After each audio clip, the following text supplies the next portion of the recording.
যাব না। এক পাগল লোক দাবি করছে যে আপনি তার নিকট ঋণগ্রস্ত। আমরা তাকে প্রাসাদে আমন্ত্রণ জানিয়েছি এবং কিছু অর্থ দিয়েছি, কিন্তু সে তা গ্রহণ করেনি। সে এখন কোথায়? এখানে যাব না। তাকে আসতে বলুন।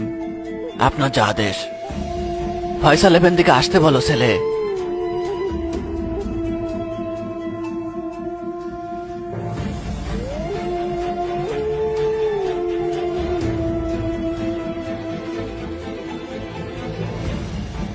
বলুন এফেন্দি, আপনি কি বলতে চান? জাহাপনা, আপনি আমার কাছে ঋণগ্রস্ত। আপনার কাছে আমি কিভাবে ঋণগ্রস্ত বৎস? এফেন্দি, আমি ব্যবসা করতাম। ব্যবসায় লোকসান হওয়ায় দেউলিয়া হয়ে গেলাম, আর এ কারণেই আমি অনেক ঋণের মধ্যে জর্জরিত। প্রতি রাতে ঋণ মুক্তির জন্য আমি আল্লাহর কাছে দোয়া করতাম এফেন্দি। বাবা, জাহাপনা জানতে চান যে তিনি কিভাবে আপনার কাছে ঋণী। আমি যেমন বলেছি, প্রতি রাতে আল্লাহর কাছে দোয়া করতাম। গত রাতে আমার স্বপ্নে আমাদের প্রিয় নবী সাল্লাল্লাহু আলাইহি ওয়াসাল্লামকে দেখেছি এফেন্দি। সাল্লাল্লাহু আলাইহি ওয়াসাল্লাম।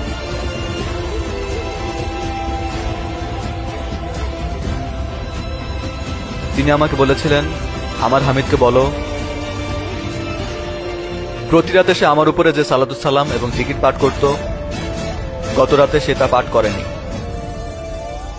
যাও এবং গিয়ে তোমার প্রয়োজনের কথা তাকে বলো। তিনি এমনটা বলেছিলেন আফেন্দি।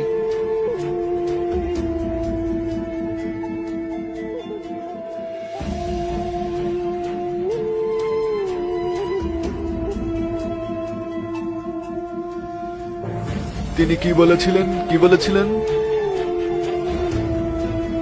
আমার হামিদকে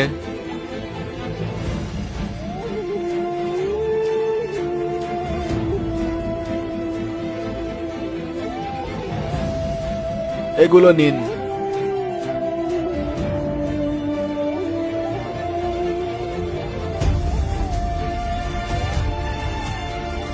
তিনি কি বলেছিলেন তা কি পুনরায় বলবেন?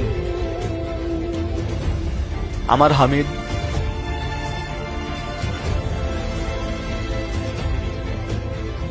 এগুলো নিন।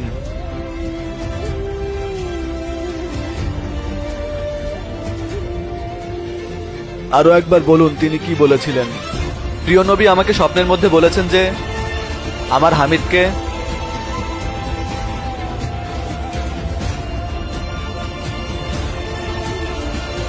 এটাও নিন।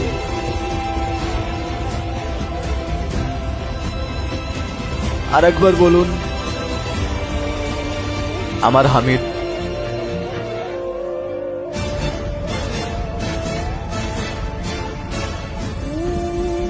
এটাও নিন। বাবা, এ পরিমাণ কি আপনার জন্য যথেষ্ট নয়? যথেষ্ট পাশা, আমি তৎক্ষণাৎ আমার ঋণ পরিশোধ করব।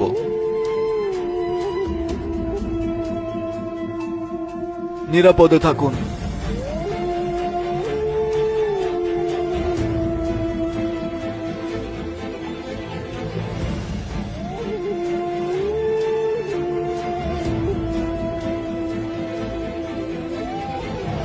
জাহাপনা,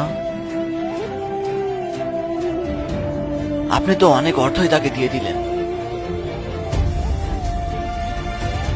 আপনি কি বলছেন পাশা? আল্লাহর কসম, তিনি যদি আমার সমস্ত ধন সম্পদ, এমনকি আমার রাজত্ব ও যদি চাইতো, আমি তাকে দিয়ে দিতাম।